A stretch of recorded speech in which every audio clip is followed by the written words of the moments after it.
Hoy vamos a hablar de los 7 sellos de Apocalipsis. Y para eso les voy a pedir que abran sus Biblias en Apocalipsis capítulo 6. Bueno, déjenme explicarles un poquito acerca de Apocalipsis, de la manera en la que he estudiado el libro y la estructura. La realidad es que el libro de Apocalipsis está dividido en dos grandes partes. La estructura de este libro lo ha conformado de acuerdo al santuario. La primera parte del libro Apocalipsis, que correspondería con el lugar santo, lo encuentran ustedes del capítulo 1 al capítulo 11. Y la parte que correspondería al lugar santísimo lo encontramos desde el capítulo 12 hasta el capítulo 22. Ustedes se dan cuenta, son 11 capítulos por parte. Ahora, como en el lugar santo había 3 muebles, ustedes saben, los 7 candeleros, los candeleros de oro, la mesa de los panes de proposición y por supuesto el altar del incienso se encontraban en el lugar santo. Cada uno de las diferentes historias que cuenta el capítulo 1 al 11 nos cuenta las 7 iglesias, los 7 sellos y las 7 trompetas. Así como en el lugar santo había 3 muebles, hay 3 historias o 3 series en el libro de Apocalipsis del capítulo 1 al capítulo 11. Lugar santo, 3 muebles, Apocalipsis del 1 al 11, lugar santo, 3 series de 7. Las 7 iglesias, el mueble introductorio es el altar del incienso, es el candelero, pues por eso ustedes se encuentran a Jesús en el capítulo 1 caminando entre los 7 candeleros de oro. El mueble introductorio de los 7 sellos es la mesa de los panes de proposición o el altar del cielo que ustedes encuentran en Apocalipsis capítulo 4 y capítulo 5. Ahí está el altar del cielo o el trono de Dios en el cielo, que es el único mueble que estaba al norte. Ese es el mueble introductorio de los 7 sellos. Y luego se encuentra el mueble introductorio de las 7 trompetas en Apocalipsis capítulo 8, que es la última parte, y es el altar del incienso, que representaría el mueble introductorio para las 7 trompetas. Entonces, del capítulo 1 al capítulo 11 encontramos la parte del lugar santo y ahí están las 3 series de 7 de las 7 iglesias, los 7 sellos y las 7 trompetas. Y luego pasamos al capítulo 12 y ahí iniciamos la última parte del libro de Apocalipsis, que sería el lugar santísimo, o sea, el segundo mueble del tabernáculo. Y lo único que encontramos es lo que yo le llamo la parábola de la mujer contra el dragón, que comienza en el 12, pasa por el mensaje de los 3 ángeles y lleva hasta el final, capítulo 22, con la vida eterna, el capítulo 21, la Nueva Jerusalén, etc.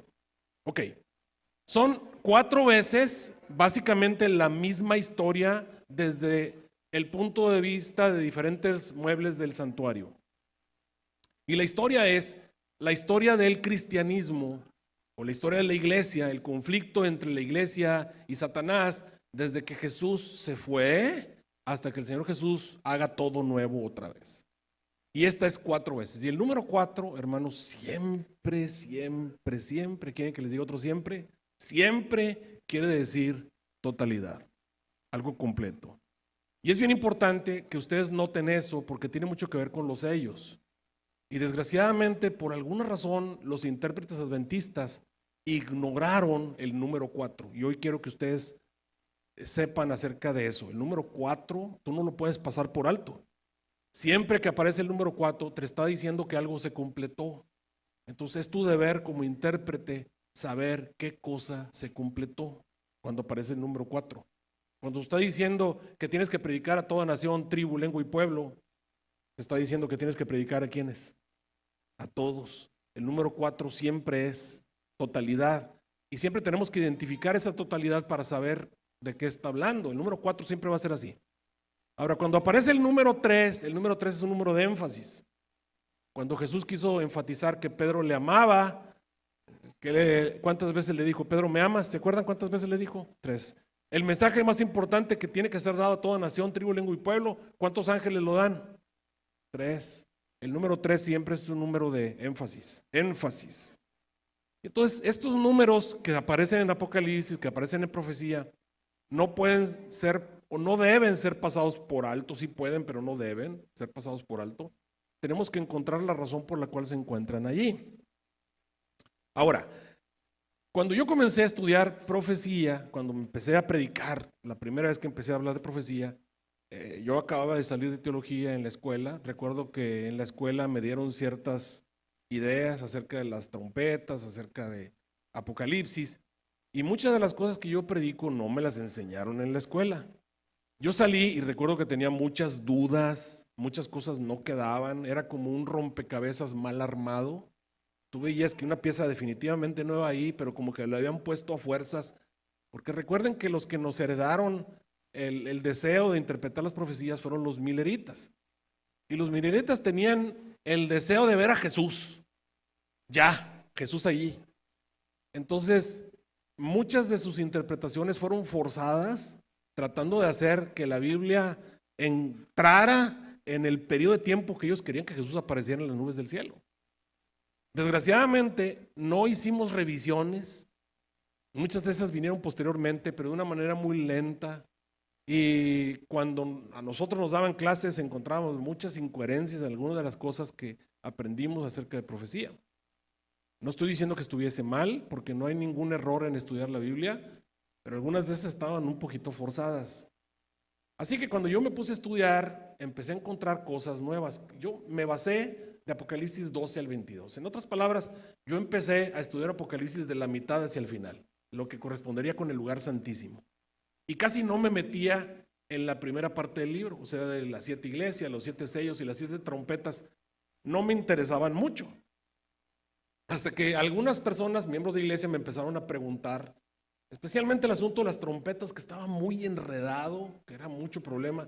Ahí fue donde me metí por primera vez en las trompetas y empecé a encontrar pues una nueva manera de interpretar. Cuando empecé a predicar este asunto de las 7 trompetas, me enfrenté a mucha resistencia porque mi manera de interpretar las trompetas pues totalmente se apartó de la manera tradicional en la que la iglesia había interpretado las trompetas hasta ese momento. Hoy en día ya no estoy solo, me encuentro a una buena cantidad de intérpretes adventistas que interpretan las 7 trompetas igual que yo, y le doy gracias a Dios porque no me quedé solo. O sea, Dios levantó escolásticos que ven las trompetas sin ponernos de acuerdo, sin haber hablado con ellos, que ven las trompetas igual que yo. Así que yo creo que ya Dios está detrás de eso. Pero cuando yo empecé a estudiar las trompetas, me aparté de la manera tradicional, empecé a decir lo que yo veía en las trompetas, y eso me trajo algunos problemas. Recuerdo que llegó un tiempo en el que algunos me querían prohibir predicar. Quiero dejarles algo bien claro. Hermanos, las profecías no son doctrina, que les quede bien claro. La interpretación profética no es doctrina. Y lo único que es doctrina es lo que ustedes encuentran en nuestras 27 creencias. Eso es lo único que es doctrina. Todo lo demás está en discusión. El hecho de que algún teólogo por allí se levante, ¿verdad?, y empiece a escribir sus puntos de vista no convierte a esa interpretación en doctrina, y así va a ser hasta que Cristo Jesús venga. Las doctrinas fueron dadas para que los seres humanos estudiásemos y pudiésemos encontrar verdades espirituales y cosas que el Señor nos dejó para que pudiésemos entender. Recuerden, alguna vez los mileritas se equivocaron en cuanto a doctrina, o no se equivocaron en cuanto a doctrina. Ustedes van a encontrar que el pueblo de Dios siempre ha tenido problemas, perdón, se equivocaron en cuanto a profecía, y van a encontrar que el pueblo de Dios siempre ha tenido problemas con la interpretación profética. Fue una mala interpretación profética la que evitó que los judíos reconociesen a Jesús como el Cordero de Dios. O sea, su manera equivocada de interpretar las profecías, que la habían convertido en doctrina, les impidió reconocer al Cordero de Dios cuando vino. Entonces, no cometamos el mismo error, no convirtamos a las interpretaciones proféticas en doctrina. Las interpretaciones proféticas el Espíritu Santo las revela en su momento y a quien Él quiere. Así que esto es algo que tiene que quedar abierto para que el estudiante honesto de la Biblia pueda encontrar en ellas la verdad que el Espíritu Santo quiere revelar. Porque cuando te lo quiere revelar, te enfrentas a que está escrito por ahí en un comentario bíblico, o algún teólogo ya dice algo acerca de la profecía, y ya no puedes salir de ese esquema. Y ahora para el Espíritu Santo está más difícil revelarte una verdad, porque tú ya estás cerrado en un esquema que alguien interpretó, y no permitimos que el Espíritu Santo haga el trabajo de interpretar la profecía. Así que la profecía, queridos hermanos, no es doctrina, les debe quedar bien claro eso. Yo se los digo porque yo tuve problemas cuando interpreté las 7 trompetas. Hoy en día, como hay un montón de pastores ya, incluso ya salió el Ministerio Adventista, ya incluso en la escuela se enseña esto a algunos de los pastores, pues ya no tengo ningún problema con la manera en la que interpreté las trompetas. En mi interpretación de las trompetas, yo me doy cuenta que tú y yo realmente estamos viviendo en la 5ª trompeta, en la 5ª, a diferencia de la manera en la que tradicionalmente lo habíamos interpretado. Entonces, cuando yo empecé a hablar acerca de este asunto de la 5ª trompeta, recuerdo que una persona me escribió y me pregunta, pastor, si estamos en la 5ª trompeta, ¿por qué estamos en el 6º sello? Me dijo. Y le dije, bueno, la verdad es que yo nunca he estudiado los sellos, nunca me he metido a estudiar los sellos, pero cuando esa persona me preguntó, ¿por qué no estamos en el 5º sello? La manera tradicional en la que hemos enseñado es que estamos viviendo en el 6º sello. Así que yo recuerdo que dije, bueno, pues parece, déjeme estudiar, así que me puse a estudiar los sellos. Esa fue la primera vez que yo me puse a estudiar los sellos fuera de la escuela, porque cuando pasé las clases que me dieron en la escuela, pues nada más puse lo que me dijo el maestro y listo, ¿verdad? ¿Te lo sabes? Sí, me lo sé. Me sé la interpretación tradicional de la iglesia. Pero cuando ya me puse a estudiar por mí mismo el asunto de los sellos, gracias hermana, me puse a estudiar el asunto de los sellos, me di cuenta que en realidad estamos en el 5º sello. Y se los voy a demostrar esta mañana. Y vamos a verlo cómo funciona. Así que esto es bien importante. Esto no lo van a encontrar ustedes en ningún libro adventista. No creo que haya un intérprete adventista en la tierra en este momento que diga lo que yo les voy a decir esta mañana. ¿Ok? Así que con eso en mente, se los dejo ahí para que sepan cómo está la cosa. Y se lo voy a mostrar bíblicamente y el Espíritu de Profecía me va a apoyar, aunque ustedes no lo crean.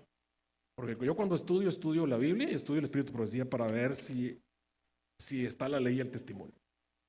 Entonces sabemos que los sellos tienen una parte interesante porque tienen 2 capítulos que son prácticamente introductorios. Está el capítulo 4 y está el capítulo 5.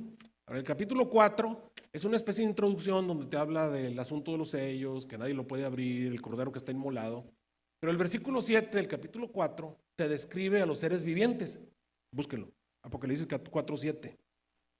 Vean, ¿desde cuándo te empieza a preparar para los sellos? Apocalipsis 4:7 te presenta a los famosos seres vivientes, que el número 4, ¿qué le dije que representa el número 4? ¿Qué representa? Totalidad. Y los seres vivientes, la totalidad de los seres vivientes. Y entonces te los describe. Dice, en algunas versiones aparece la palabra animal. A mí no me gusta que diga animal. Mi versión dice animal. En las versiones de ustedes dice seres vivientes. Casi todas las versiones dicen seres vivientes. Pero en mi versión dice animal. No me gusta que diga los 4 animales. No me gusta. Porque ahí dice animal. Sí. Bueno, táchenla. No, es cierto. No, los 4 seres vivientes. A ver, ¿cuántos tienen en su Biblia que dice seres vivientes? Ay, ya ven, son un buen grupo que dice seres vivientes. Yo creo que así es como debe ser traducido, seres vivientes. Los 4 seres vivientes, ustedes los encuentran allí. El versículo 7 te los describe. Dice, y el primer ser viviente era semejante a un león. ¿El primero es semejante a un qué? A un león. El segundo es semejante a un qué? A un becerro. Y el tercero es semejante tiene una cara como qué? Cara de hombre. Y el cuarto es semejante a un águila, pero volando. O sea, no nomás un águila parada, sino es un águila volando. Entonces son los 4 seres vivientes, quiero que lo tengan en mente. Y al hablar de los sellos vamos a encontrar constantemente el número 4. ¿Qué va a aparecer constantemente? El número 4. Es bien importante esto porque yo creo que gran parte del error, no es error, de la diferencia al interpretar los sellos, está en que los intérpretes de los sellos, nuestros primeros padres de la iglesia adventista, ignoraron el hecho de que aparecía el número 4. Y no aparece una vez, aparece varias veces. Y el hecho de que no hayan identificado el número 4 les impidió ver las cosas como yo te lo voy a presentar en esta hora. La parte de los sellos, vamos al capítulo 6, me estoy brincando de algunas cosas que podrían ser importantes, si veo que es necesario tal vez regresamos. Lo que siempre recordamos son los 4 jinetes, los 4 caballos, ¿verdad que sí? Pero es bien curioso que nadie interpreta por qué 4, porque hay una serie de 4. Son 4 caballos y son 4 jinetes. ¿Y qué representa el 4? ¿Y totalidad de qué en este caso? Entonces es interesante que la manera tradicional, como hemos interpretado, lo que hicimos fue lo mismo que hicieron en las iglesias y lo mismo que hicieron en las trompetas. Les asignan a cada sello un periodo de tiempo, a cada sello una época, un periodo de tiempo. Se fueron a asignarles un periodo de tiempo y ignoraron que aparecen en los primeros 4 sellos 4 caballos y 4 jinetes. Pero después de eso ya no hay 4. El quinto, el sexto y el séptimo sello ya no hay 4. Entonces, este número 4 tiene que señalarte por fuerza, porque esto no lo escribí yo, esto lo escribió Dios. Te está señalando que algo se completó. Y es el trabajo del intérprete saber que se completó. ¿Qué es esto? ¿Qué quiere decir todo esto que está aquí? Ahora, conozco la manera en la que lo hemos interpretado, por supuesto. Mire, aquí tenemos un diagrama, una tabla comparativa de la manera en la que siempre hemos interpretado las 7 iglesias, los 7 sellos, las 7 trompetas. Al hablarte de los 7 sellos, te presenta, por ejemplo, el primer sello, donde aparece el caballo blanco, el jinete que se encuentra allí. Te lo presenta desde el año 31 hasta el año 100. El segundo jinete o el segundo caballo que aparece allí en el segundo sello, Apocalipsis 6, 3 al 4, un caballo bermejo que está lleno de sangre. Pues tú dices, bueno, pues esa es la época de los mártires, y por supuesto te ponen la época de Esmirna, la iglesia que está siendo atormentada, y te ponen las fechas aproximadas del año 100 como hasta el año 313 aproximadamente, en la época de los emperadores y las muertes de los primeros mártires. El tercer sello, que sería el caballo negro, ya el negro pues es símbolo de corrupción, muerte, ya estás mal. El blanco pues obviamente es pureza, el negro es total corrupción. Y este caballo negro y el que lo montaba, que es el nombre, su nombre es muerte, ¿verdad? Es el caballo. Este lo ponen de la época de la iglesia católica, por supuesto, la iglesia católica apostólica romana, una iglesia muerta, desde el año 539 hasta 1516. ¿Y por qué esto es importante? Porque los intérpretes que originalmente hicieron esto fueron los mileritas. Y los mileritas querían que Jesús viniera. En la mente de los mileritas, estos 180 años que hemos vivido después de 1844, pues no existen, no existen. O sea, tú y yo en la mente de los mileritas no existimos, tú y yo ya estaríamos en el cielo. O sea, si es que íbamos a nacer, debemos haber nacido en el cielo. Para ellos la Primera y la Segunda Guerra Mundial no ocurrieron, para ellos ninguna de esas cosas iban a ocurrir. Es decir, estos 180 años de historia, estos aumentos de la ciencia que hemos vivido, ninguna de esas cosas existía en la mente de los mileritas. Para ellos en 1844 Jesús vino y se acabó. Así que ellos hicieron que los sellos, las trompetas y las iglesias se acabaran en 1844 para que Jesús pudiese venir. Y algunas de esas cosas simple y sencillamente las pasamos por encima últimamente. Algunos teólogos se han animado a ir acomodando o reacomodando alguna de estas escenas. Pero aquí está la manera en la que lo hemos interpretado. Si tú vas al comentario bíblico adventista, todavía te vas a encontrar esta aplicación.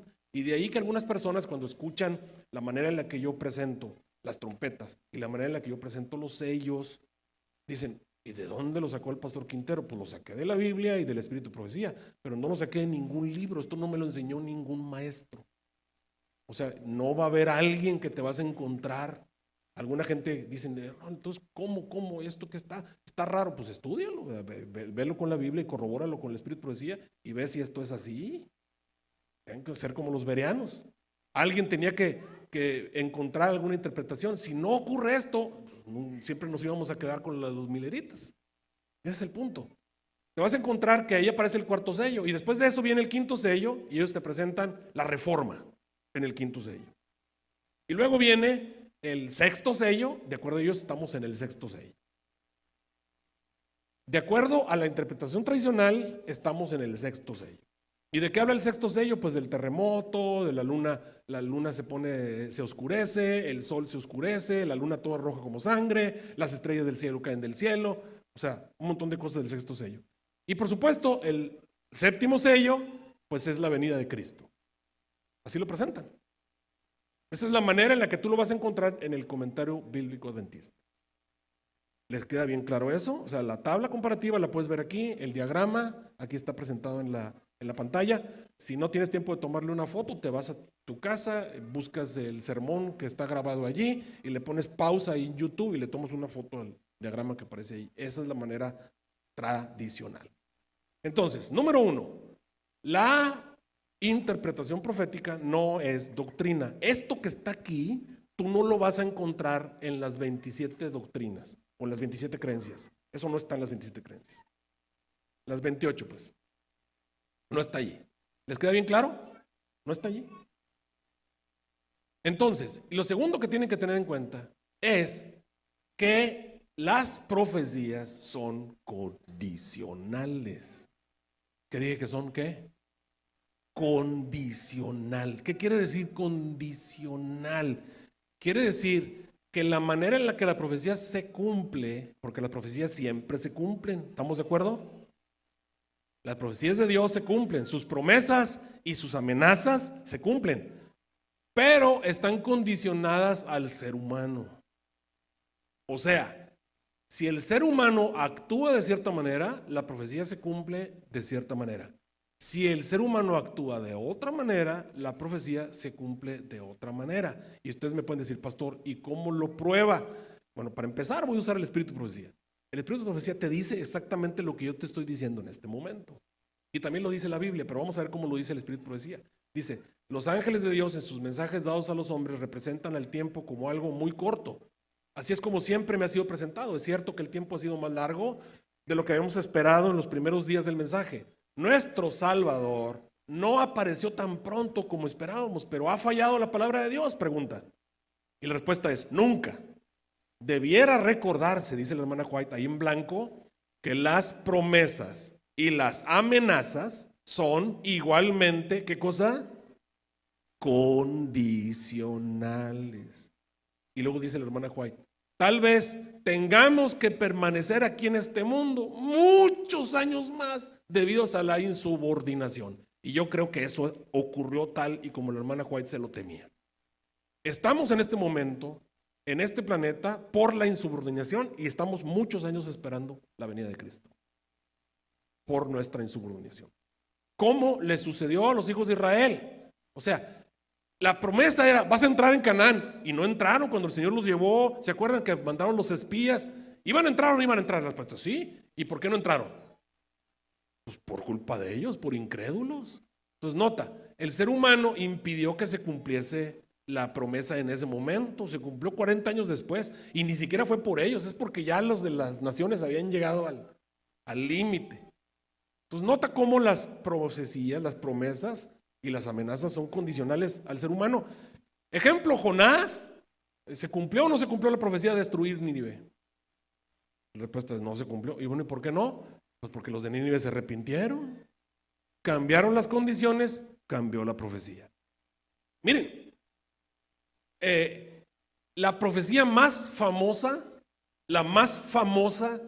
o la más larga de toda la palabra de Dios, y algunos dirán, son los 2300 días de tarde y mañana. No, la profecía más famosa es la promesa de que el Cordero de Dios iba a venir a morir por nosotros. ¿Desde cuándo se dio la profecía? Pues desde el Edén. Cuando Adán y Eva pecaron, la primera profecía de la Biblia, Dios se la da al diablo y a Adán y a Eva. ¿Se ven lo que le dijo a la serpiente? Le dijo, voy a poner una enemistad entre ti y la mujer, y entre tu simiente y la simiente de ella. Tú le vas a morder el calcañar a la simiente y la simiente te va a pisar la cabeza. Entonces ahí le dicen a la serpiente que va a venir una simiente, y por eso Satanás comienza desde el principio a tratar de destruir a esa simiente que no estaba parte de él, porque sabía que de ahí iban a ser el redentor que le iba a pisar la cabeza. Luego el Señor empieza a darles detalles a Adán y Eva, les hace que ofrezcan un cordero, y ese ofrecer un cordero era una promesa en sí misma. ¿Qué prometía la venida del cordero?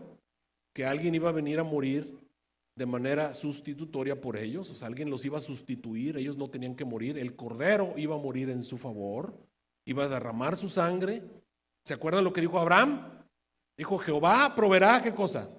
Cordero para el sacrificio. Entonces ahí está la promesa. Y luego viene el santuario, y cuando viene el santuario ya el Señor les da más detalles de cómo iba a ser esa profecía de la venida del Cordero.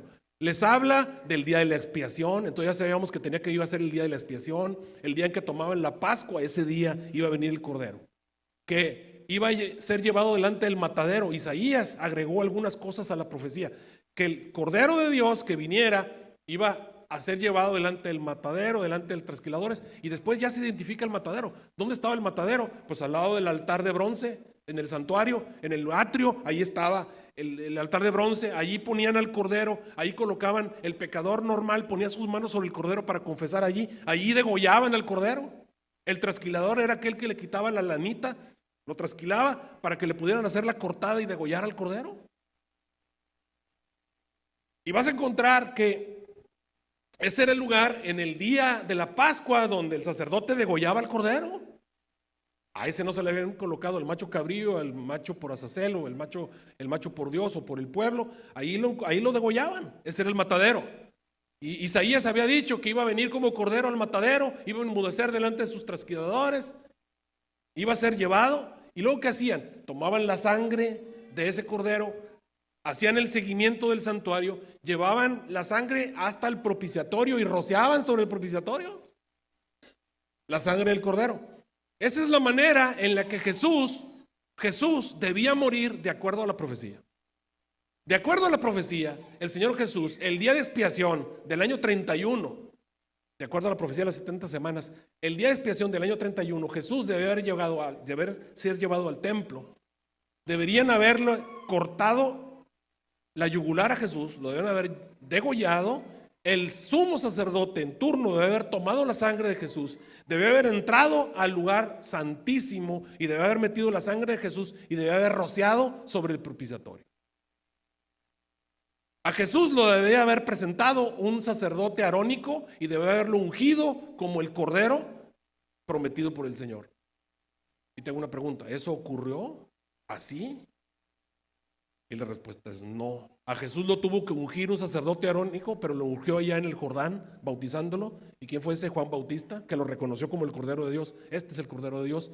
Y él lo bautizó, haciendo el trabajo del sacerdote arónico. Y luego te vas a encontrar, si es verdad lo que vimos el sábado antepasado, cuando vimos el video, ¿se acuerdan de lo que presenta este hermano que supuestamente encontró el arca? La sangre de Jesús fue rociada sobre el propiciatorio. Interesante, ¿no? Pero entonces la profecía se cumplió, pero no de la manera en la que estaba predicha.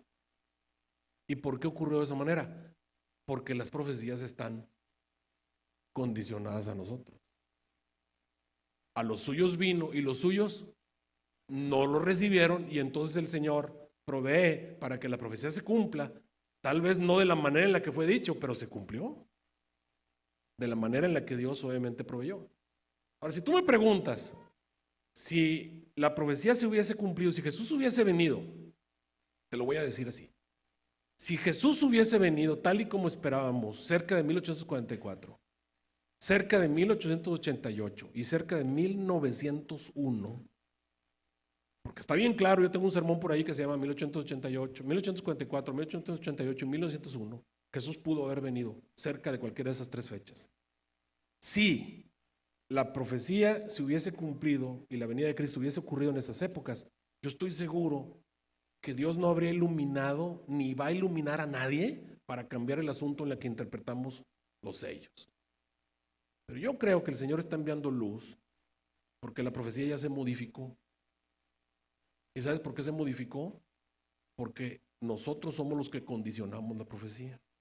Porque la profecía se cumple a la buena o se cumple a la mala. Y nosotros, por nuestra, como dijo la hermana White, por causa de nuestra insubordinación, hemos hecho que el asunto se alargue y ahora se va a cumplir la profecía, pero se va a cumplir a la mala. Y entonces el Señor nos tiene que enviar luz, así como lo envió con Juan Bautista y otros, para que podamos reconocer el cumplimiento profético, para que podamos reconocer de qué manera se está cumpliendo la profecía. Eso es lo que yo creo. Pero ese es Arturo Quintero, ¿está bien? Entonces vamos a recordarles que aquí hay un asunto de totalidad. Vamos a entrar a la manera en la que un servidor lo interpreta. Vamos a encontrarlo en Apocalipsis capítulo 6. Ubíquense todos en Apocalipsis 6 Y borren el cassette, todo esto fue introducción para curarme en salud y para que les quede bien claro, pero ahí estamos. Estamos en Apocalipsis 6. Apocalipsis 6 comienza, y díganme si ustedes lo ven o no lo ven. Vamos a ver si lo ven o no. Dice Apocalipsis 6:1. Y miré, cuando el Cordero abrió uno de los sellos, y oí a uno de los 4 seres vivientes. Quiero hacer claro que el que está abriendo los sellos, ¿quién es? Es el Cordero. ¿Y quién es el Cordero? Cristo Jesús. Entonces es por su sangre, es por su victoria, es por su dignidad que los sellos se pueden abrir. Y miré cuando él abrió uno de los sellos y oí a uno de los 4 seres vivientes diciendo con una voz de trueno: ven y ve. ¿Quién habló? ¿Quién habló? ¿Uno de los qué? No digan animales, uno de los seres vivientes. Uno de los seres vivientes. ¿Cuántos seres vivientes son? Ok, ya tenemos aquí un factor. Y ustedes van a encontrar que los 4 seres vivientes hablan y hacen el llamado ven en los primeros 4 sellos, donde aparecen los 4 jinetes y los 4 caballos. Eso no lo podemos ignorar. Son los 4 seres vivientes los que introducen cada uno de los sellos. ¿Ok? Vamos a ver. Está el primer ser viviente y dice: ven y ve. Y entonces comienza: y miré, y aquí un caballo blanco, y el que estaba sentado encima de él tenía un arco, y le fue dado una corona, y salió victorioso para que también venciese. Entonces este caballo blanco, les voy a recordar, hay 4 jinetes, hay 4 caballos, ¿y cuántos seres vivientes son? 4. Entonces, ¿me niegan ustedes que hay totalidad? Mira, el segundo sello, si lo quiero ver, Apocalipsis 6, versículo 3. Abriendo el segundo sello, el segundo ser viviente dijo: ven y ve. Y vete al versículo 5. Y cuando abrió el tercer sello, oí al tercer ser viviente diciendo: ven y ve. Y vete al versículo número 7. Y cuando abrió el quinto sello, oí la voz del cuarto ser viviente que decía: ven y ve. Ahí están. ¿Cuántos seres vivientes introducen? 4. En la manera tradicional ignoran eso. Lo ignoran, simplemente lo pasan por encima como si no existiera eso. Ahí están los 4 seres vivientes. Y eso, hay una razón para eso, y aparece el número 4. ¿Y el número 4 qué es? Totalidad. ¿Qué cosa es? Y te introducen cada uno, y son 4 caballos, y son 4 jinetes. Hay una totalidad, y lo que me llama la atención es que son 3 veces el número 4, y el número 3, ¿qué quiere decir? O sea, Dios te está enfatizando: aquí hay un 4, aquí hay un 4, aquí hay un 4. Aquí algo se completó, esto es una totalidad. Identifícala, por favor. Y en la manera tradicional la pasamos totalmente por ahí. Si yo te pregunto, a ver, ¿qué dice el comentario bíblico adventista? ¿Qué se completó aquí? ¿Por qué cada ser viviente te da una introducción? ¿Dónde está el comentario bíblico adventista? ¿Qué maestro de escuela de teología te está diciendo ahí? Tenemos 4 llamados: ven y ve, ven y ve, ven y ve, ven y ve. ¿Y quién te enseña eso? ¿Dónde te lo están enseñando? ¿Qué persona, qué intérprete de profecía te dice qué quiere decir eso? O nomás lo pasamos por alto como si eso no ocurriera, como si eso no viniera en la Biblia. Pues hay una razón por la cual está allí y tiene que ser interpretado. Me estás siguiendo. Y hay un énfasis, porque el número 3 es un número de énfasis. Énfasis. Aquí tienes que decirme qué es esto. Y entonces viene la gran pregunta: ¿y esto qué es? Y yo te voy a decir la respuesta, por lo que yo creo. Si ustedes tienen una mejor versión, es bienvenida. Porque yo creo que el Espíritu Santo lo revela a quien Él quiere. Y qué mejor a la iglesia. Pero la manera en la que yo he pensado, he dicho: bueno, ¿y esto qué es? Yo creo que en estos 4 jinetes, caballos y seres vivientes se encuentra toda la historia del conflicto entre el pueblo de Dios y Satanás. Ahí está todo. Es como si el Señor te describiera en 4 periodos de tiempo toda la historia del cristianismo, desde que Jesús se fue hasta que Él venga por segunda vez. Estas son las 4 etapas a través de los sellos de la condición eclesiástica, de la condición religiosa, desde que Jesús se fue hasta que Él venga. Ahí está encerrado, ahí se acaba todo. Y el quinto, sexto y séptimo sello son otra cosa y lo vamos a ver. ¿Ok? En estos 4 jinetes, en estos 4 caballos y en estos 4 seres vivientes, tú puedes encontrar la descripción gráfica del problema del cristianismo, del problema de la iglesia contra Satanás, hasta que Él regrese. Y el quinto, sexto y séptimo sello es otro asunto y lo vamos a ver cómo funciona. Por eso te digo, estamos en el quinto, pero vamos a ver cómo funciona. Ok, vamos a verlo uno por uno. ¿Está bien? Ubíquense en Apocalipsis 6, el primer sello, versículo 2. Y miré, y aquí un caballo blanco. ¿Qué quiere decir el caballo blanco, hermanos? ¿El blanco? ¿Qué quiere decir? ¿Qué es el blanco? Pureza de las iglesias, del pueblo de Dios. ¿Cuándo era la época en la que el pueblo de Dios era blanco? ¿Cuál época es esa? El principio de la historia. El principio de la historia. Todos vamos a estar de acuerdo. Es la iglesia apostólica. La iglesia apostólica, esa es la iglesia que vendía sus posiciones, la traían a los pies de los discípulos, estaban muy bien, todo estaba perfecto. Jesús dejó la perfecta doctrina, recibiendo el Espíritu Santo. Los apóstoles hacían señales, los miembros de la iglesia estaban unánimes, juntos, salieron para vencer, fueron y predicaron el evangelio, hicieron todo lo que debían. Entonces, ¿pero cuánto duró esa iglesia? Pues duró 60 años, 70 años. 60 años. ¿Cuándo empezó esa iglesia a desaparecer? Pues cuando los judíos comenzaron a perseguirlos, les mandaron a Saulo de Tarso y luego los romanos comenzaron a perseguirlos. Y esa iglesia desapareció. Ya cuando llega el año 100, cuando viene la iglesia de Éfeso, las 7 iglesias de Apocalipsis, ya la primera iglesia, cuando encuentras a Juan hablando de la primera iglesia, ya te dice que la iglesia de Éfeso ya es una iglesia caída. Le dice, acuérdate de dónde has caído y arrepiéntete. La iglesia apostólica no tenía necesidad de arrepentimiento, pero esa de Éfeso sí. Entonces no podemos nosotros aglomerar a la iglesia de Éfeso con este caballo blanco, porque la iglesia de Éfeso no era ya una iglesia perfecta, ya era una iglesia caída. Y cuando te vas a las iglesias de Apocalipsis vas a ver caída y la siguiente peor y de peor, y vamos hasta que llegamos a la de la Odisea, que es ya lista para ser vomitada. Vamos de mal en peor. Pero aquí tenemos entonces a una iglesia que es un caballo blanco, el que estaba sentado encima de él tenía un arco, le fue dada una corona y salió, como dice, victorioso con el objetivo de vencer. Eso solamente se le aplica a la iglesia que recibió el Espíritu Santo, a la iglesia que proclamó con gran poder. Entonces, desde mi punto de vista, el primer sello representa a la iglesia pura y sin mancha de la era apostólica. Y eso se terminó por ahí en el año 70. Por eso es que yo le pongo ahí el año 75 después de Cristo como la época hasta que llegó ese primer caballo. Por eso le pongo primer siglo. Ese es el caballo blanco. Es el primer siglo. ¿Cuánto? Pues hasta como el año 75 por ahí, ya de ahí desapareció. ¿Qué sigue? Segundo sello, de acuerdo a Apocalipsis 6. Y si cuando él abrió el segundo sello, lo vas a encontrar ahí en el versículo 3.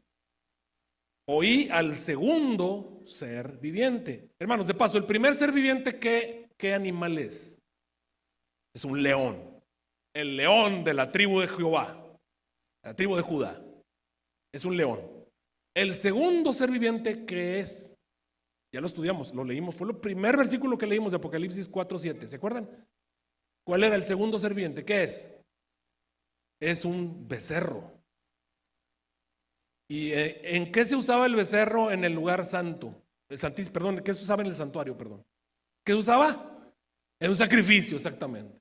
Es un sacrificio. Nota cómo estos seres vivientes tienen mucho que ver en lo que te están diciendo. Entonces, la época del primer sello es un león. La segunda época es la época del becerro. Tú y yo estamos viviendo en la época del águila. ¿Qué te dije? La época del águila. La época primerita fue la época del león. La segunda época es la época del becerro. ¿Y para qué servía el becerro en el santuario? Sacrificio. Y mira cómo lo identifica el segundo sello. Vamos a leerlo. Y el segundo ser viviente decía, ven y ve. Y salió un caballo bermejo. ¿Qué quiere decir bermejo? Rojo. ¿Y el rojo es símbolo de qué? Sangre. ¿Y para qué sirve el becerro? Sacrificio, ok. Y decía, ven y ve. Y salió el bermejo. Y el que estaba sentado sobre él le fue dado poder de quitar la paz de la tierra y que se maten unos a otros, y le fue dada una grande espada. O sea, todo, problemas, dificultades, espada, muerte, sangre. Ok, ¿qué pasó con el cristianismo? Después de la iglesia gloriosa, persecución. Primero comienza la iglesia, primero comienzan los judíos y luego los romanos. Es la época de la mortandad del cristianismo. Muertos porque estaban en guerra contra ellos, los estaban persiguiendo, los estaban matando. Es la época del becerro. ¿Ok? Y comienza entonces la mortandad del pueblo de Dios. ¿Qué época? Bueno, pues le ponemos desde el año 75, cuando ya estaban persiguiendo a la iglesia, hasta el año 318, vamos a decir así, cuando se convierte Constantino y les quita la persecución. O 321, como lo quieras decir, 320, no importa las épocas, la fecha exacta, pero se acaba la época de persecución, 200 años de persecución de parte de Roma contra la iglesia. Entonces, esa fue la época del becerro, el segundo sello. O sea, las fechas no tienen que ser exactas, pero es la época de la persecución. Así es como lo está presentando el segundo sello. ¿Hasta ahorita tiene sentido o no tiene sentido lo que te estoy diciendo? Vamos a ver el tercer sello. Vamos al tercer sello. Y cuando abrió el tercer sello, versículo 5, oí al tercer ser viviente. Ahora de paso, ¿el tercer ser viviente qué es? Es el hombre. Entonces comienza la época del hombre. ¿Y cómo somos los hombres? El pensamiento de nuestros corazones de continuo solamente ¿a qué? Al mal. Somos corruptos, somos todo lo que dice Timoteo acerca de nosotros, ¿verdad? ¿Se acuerdan todas las cosas que dice de los seres humanos? Bueno, es la época del hombre. ¿Y se acuerdan cómo describió Daniel a la época del cuerno pequeño? ¿Qué tenía ese cuerno pequeño que salió, que derribó a 3 de los primeros? ¿Qué tenía? Tenía una boca de hombre y unos ojos de hombre que hablaba grandezas. Entonces, la época del hombre. El hombre de pecado, ¿verdad? La época del hombre de pecado. Así lo profetizó Pablo, que iba a venir el hombre de pecado, el hijo de perdición, el que se opone contra todo lo que se llama Dios o que se adora, tanto que se va a sentar en el templo de Dios como Dios, haciéndose parecer a Dios. ¿Y qué fue lo que fundó Constantino? Constantino fundó una iglesia cristiana falsa. ¿Y por qué los cristianos no dijeron nada de esa iglesia que estaba fundando Constantino? Pues porque estaban hartos de que los persiguiesen. Mira, vamos a leerlo, cómo lo dice los sellos. Y cuando abrió el tercer sello, versículo 5, estoy en Apocalipsis 6:5, el tercer ser viviente, que es el que tiene la cara de hombre, ¿verdad? Decía, ven y ve. Y miré, y he aquí un caballo, ¿de qué color era? Y el negro es símbolo ¿de qué? De corrupción. No, lo que es símbolo de muerte es el color amarillo. Eso es, cuando estás bien amarillo, quiere decir que ya estás que ya no tienes sangrita en el cuerpo, ya no te está circulando. Ok, el negro es símbolo de corrupción, símbolo de maldad, símbolo de... Si te digo, esto está blanco, pureza, y negro, pues, aquí la cosa, se ve muy negra la cosa, o sea, así se ve, ¿verdad? Ok. Y el caballo era negro, y el que estaba sentado encima de él tenía un peso o una pesa, una balanza en su mano.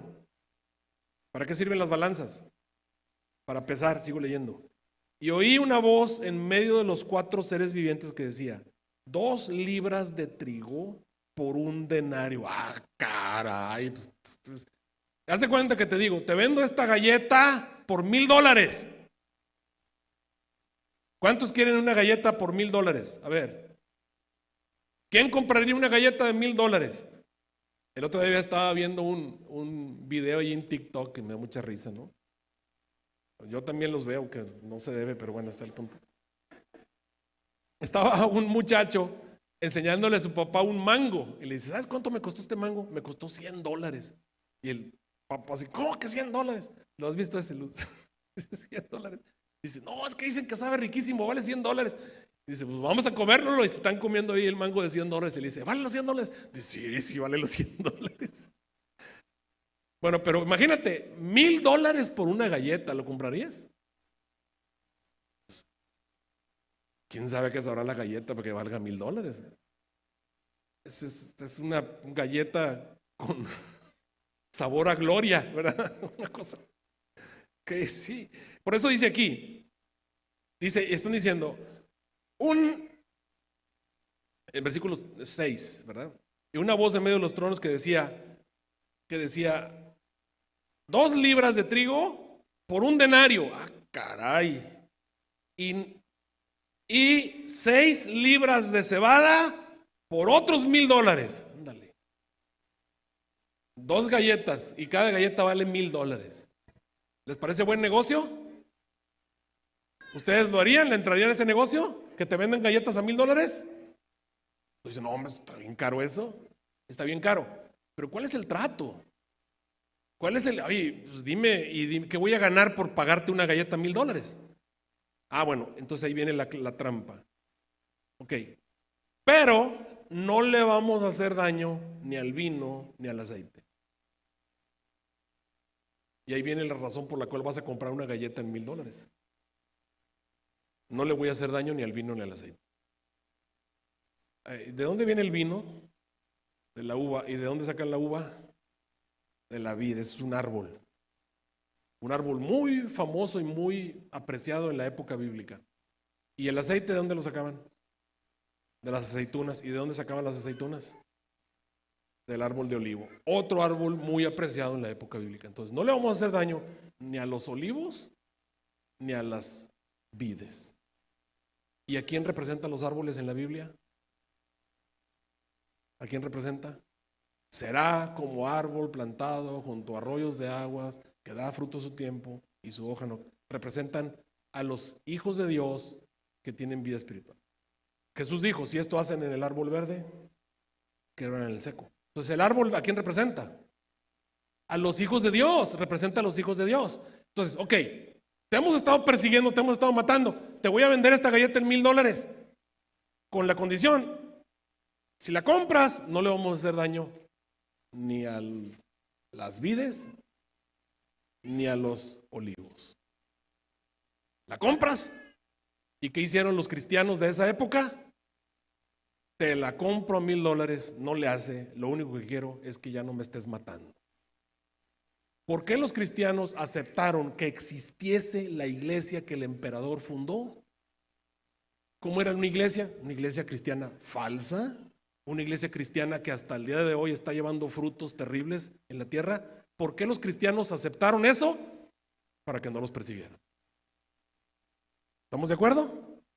Y entonces comienza la época del hombre, el hijo de perdición, la época de oscuridad. ¿Tiene sentido hasta ahorita?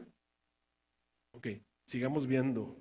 Esa es la época del hombre, que yo la coloco desde el 318, cuando el emperador Constantino está llevando su campaña contra Magencio, hasta el 538, que es la época en la que va a comenzar el papado a dominar el mundo y ya no el emperador.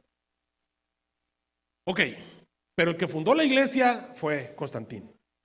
Cuando alguien te diga, la iglesia católica apostólica romana la fundaron los apóstoles, hermanos, no es cierto. El que fundó la iglesia católica apostólica romana fue Constantino, el emperador Constantino. No tiene nada que ver con Cristo. La iglesia que fundó Cristo, esa estaba siendo perseguida por Roma, ¿verdad? Y estaban siendo perseguidos en todos los países de la tierra, que en ese tiempo era uno solo, era todo Roma, básicamente.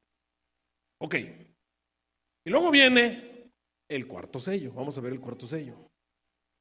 Se encuentra en el versículo 7. Y cuando él abrió el cuarto sello, oí al cuarto ser viviente. ¿Y el cuarto ser viviente qué es? Un águila volando, diciendo, ven y ve. Y miré, y he aquí un caballo amarillo.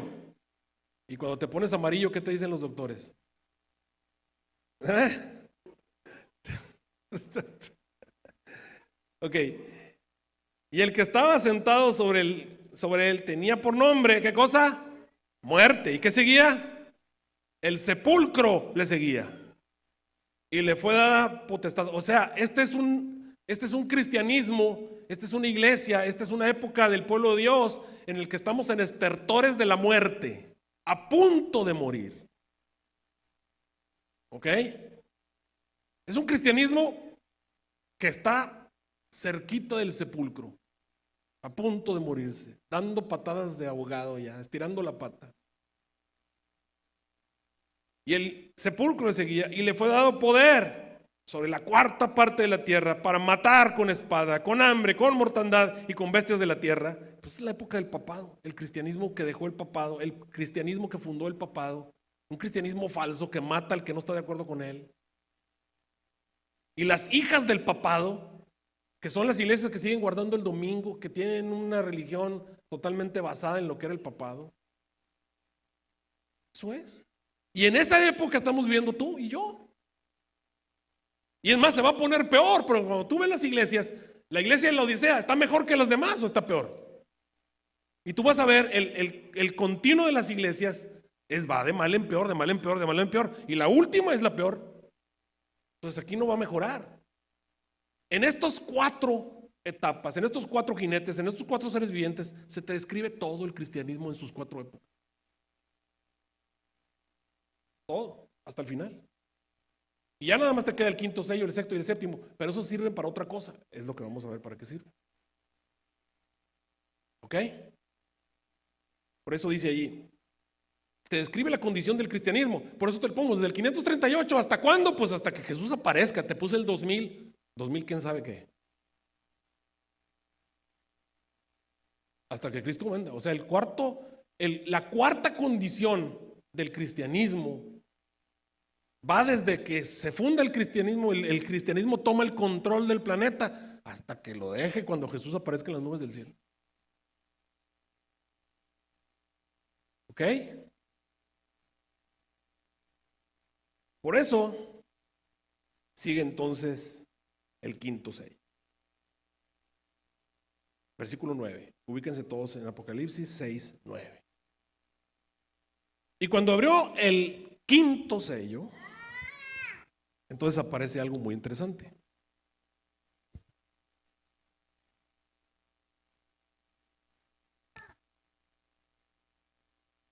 Y cuando abrió el quinto sello, vi debajo del altar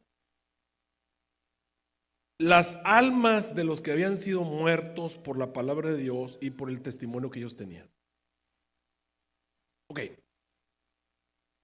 Aquí ya estamos en un periodo en el que ya no hay mortandad. Ya no están matando a la iglesia. Ya no están matando a los hijos de Dios. Ya no los están matando. Porque ellos van a hacer un pedido. Ahora quiero que pienses, históricamente, ¿desde cuándo dejaron de matar a los cristianos? Desde que se acabó la Inquisición. ¿Y eso cuándo fue? 1834.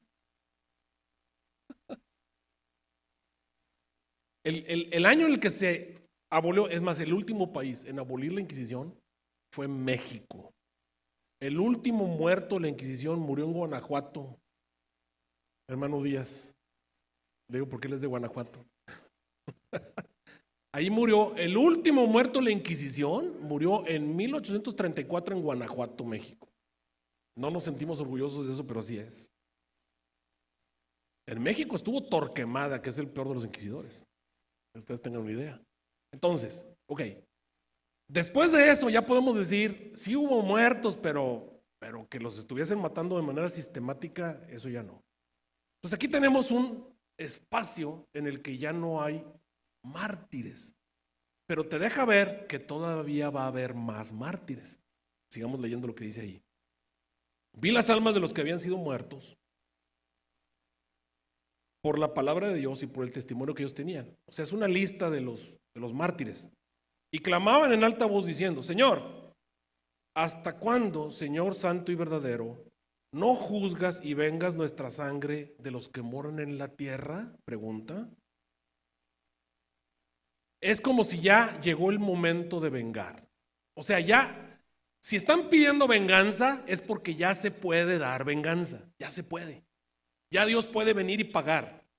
Antes de eso no se podía, pero ahora sí, porque ya se completó el tiempo, ya se completaron se completaron varias medidas y parece ser que ahora los mártires están buscando venganza porque Dios va a pagar, Dios paga.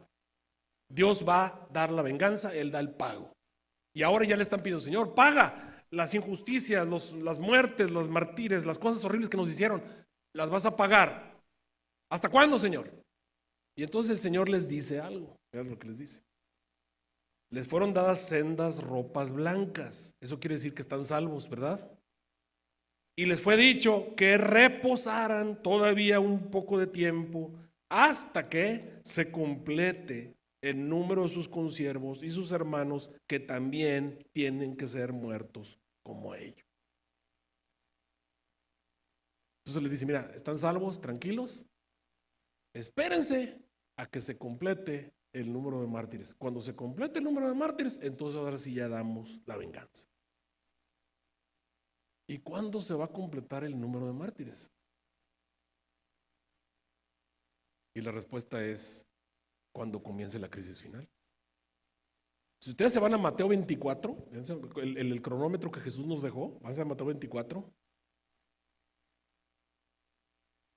Cuando ocurre lo que llamamos el gran evento, se van a Mateo 24.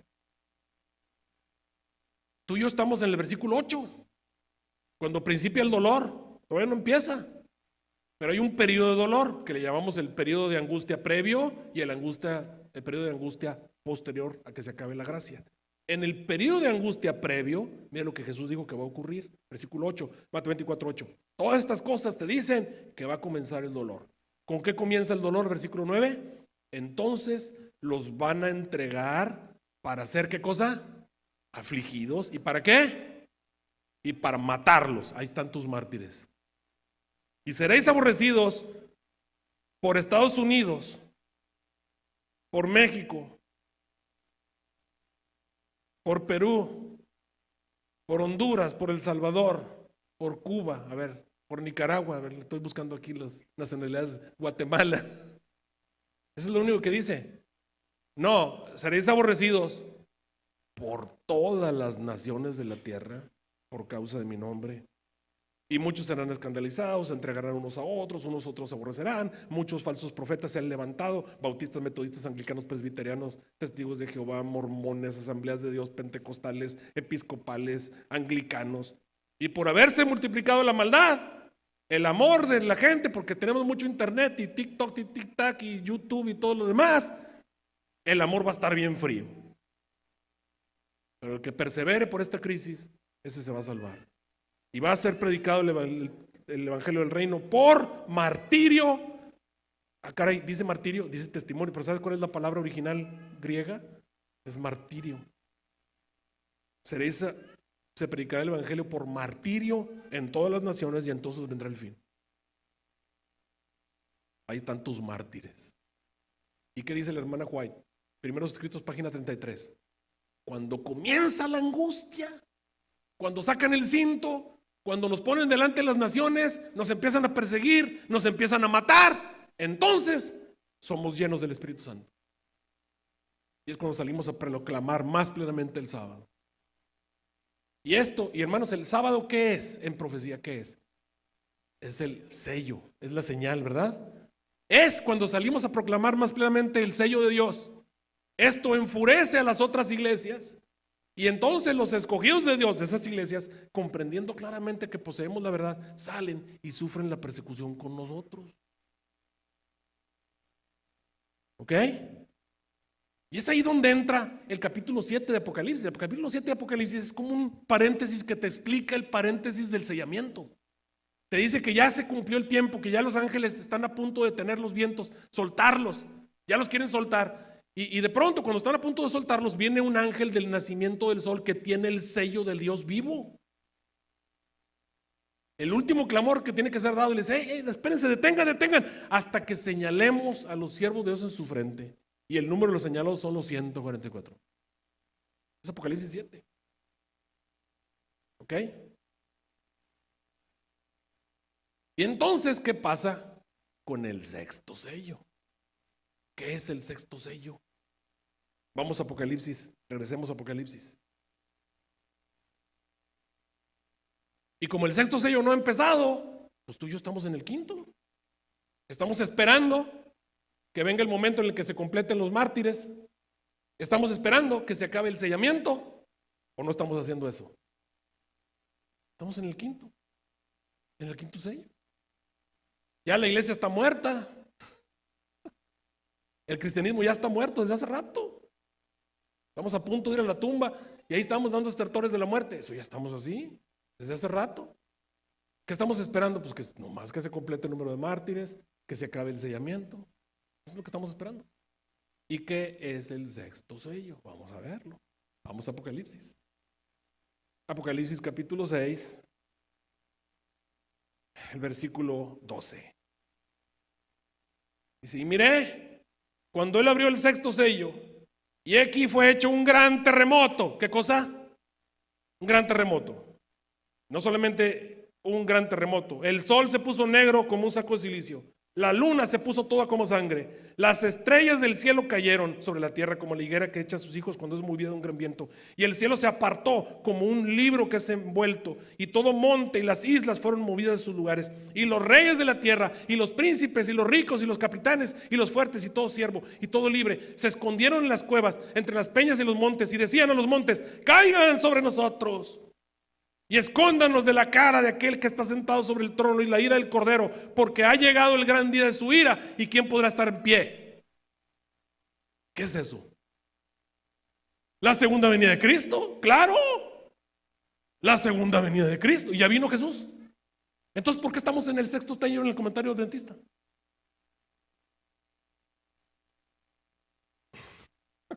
No, es el terremoto de Lisboa. Nada. Es la venida de Cristo. Es la venida de Cristo. Obviamente, se acabó la gracia y comenzaron a caer los eventos. Mira, aquí están los escritos de la hermana White. Ahí está, mira, vamos a ver. Fíjate cómo lo describe. ¿Cómo describe la hermana White la venida de Cristo? Haz de cuenta que la hermana White te agarra Apocalipsis capítulo 6, los eventos del sexto sello, y te los pone en la descripción de la venida de Cristo.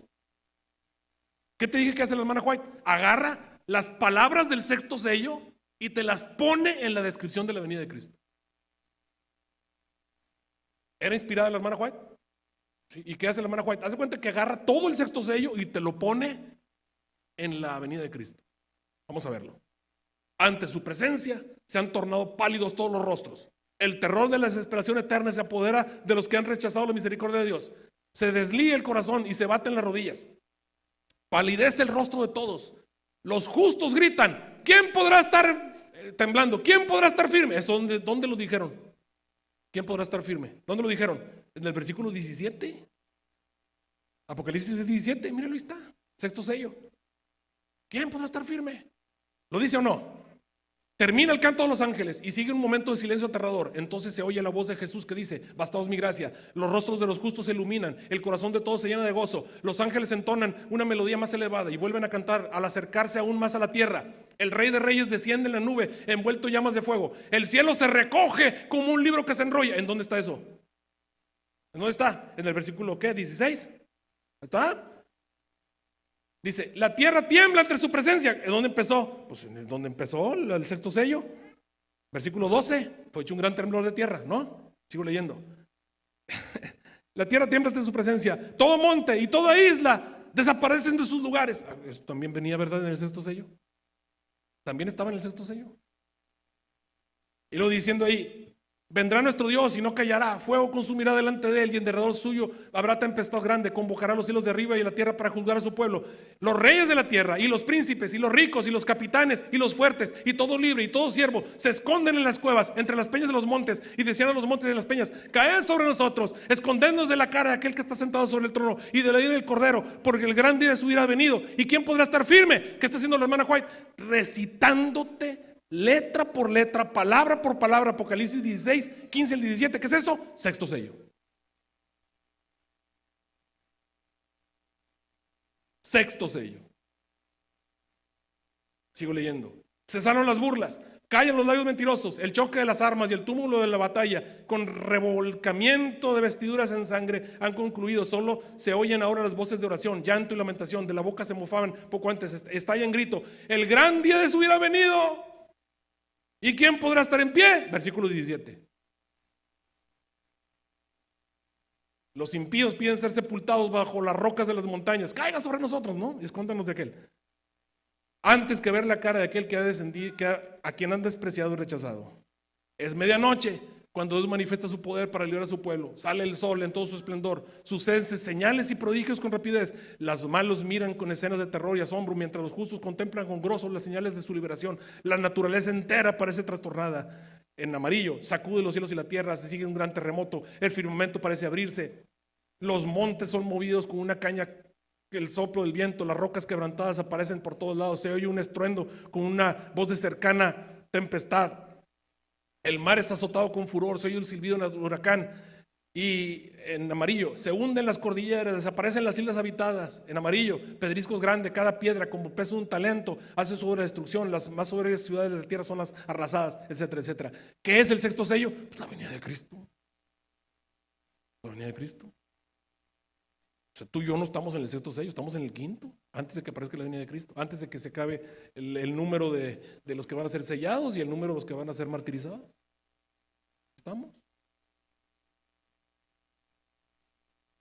¿Está claro o está muy complicado? El sexto sello es la venida de Cristo. Es Jesús viniendo. ¿Y el séptimo sello qué es? Pues vamos a leerlo. Capítulo 8, versículo 1. Porque el 7 te escribe el asunto de los 144,000 con lujo de detalles para si quieres saber cómo se puede salvar ¿quién puede estar de pie? Pues los 144,000. ¿Por qué aparece el capítulo 7? Porque el capítulo 7 es la respuesta a la pregunta que se hizo en el versículo 17 de Apocalipsis 6, 17. Hicieron una pregunta. Aquí viene, ¿y quién puede estar en pie? Y la respuesta es el capítulo 7, 144,000 que tienen un sello en sus frentes. Esos son los que pueden estar en pie. ¿Ok? Por eso pusieron el 7 ahí. ¿Quedó claro o está muy complicado? Está fácil de entender. ¿Por qué el capítulo 7 ahí? Pues porque esa es la respuesta a la pregunta que hicieron en el 17. ¿Quién puede estar en pie? Pues aparecen los 144,000 que pueden estar en pie. ¿Ok? Y entonces viene el 8. Y cuando abrí el séptimo sello, fue hecho silencio en el cielo por media hora. ¿Cuánto es media hora? 7 días. ¿Y qué dice la hermana White? Juntos entramos en la nube y durante 7 días fuimos ascendiendo al mar de vidrio. ¿Qué es eso? Pues el regreso al monte de Sión. Ciertamente volverán los redimidos de Jehová, volverán a Sión cantando. Y el cielo, pues todos vienen con ellos, por eso no hay nadie en el cielo. Cuando se acaban los 7 días, entonces empieza la gritería, porque mientras tanto no había nadie en el cielo, andaban todos acá yéndose de regreso. Volverán y volverán a Sión cantando. En el cielo hay silencio, pero acá abajo es gritería, porque van bajando, van subiendo, van subiendo. Y ya cuando llegas, ahora sí hay gritos de gozo, de alegría. Ahí están tus 7 sellos. ¿En cuál estamos viviendo? En el quinto. En el quinto. ¿Ok? ¿Lo vas a encontrar esto en los libros de la iglesia? No. ¿Lo vas a encontrar en alguno? Desgraciadamente todavía no. Pero no tarda mucho. Créeme. La iglesia está despertando y no tarda mucho. No tarda mucho. Esto va a ser, créeme, va a ser así. ¿Ok? ¿Cuántos quieren estar en ese carro de nubes de regreso al monte de Sión? Nos ponemos de pie, vamos a orar.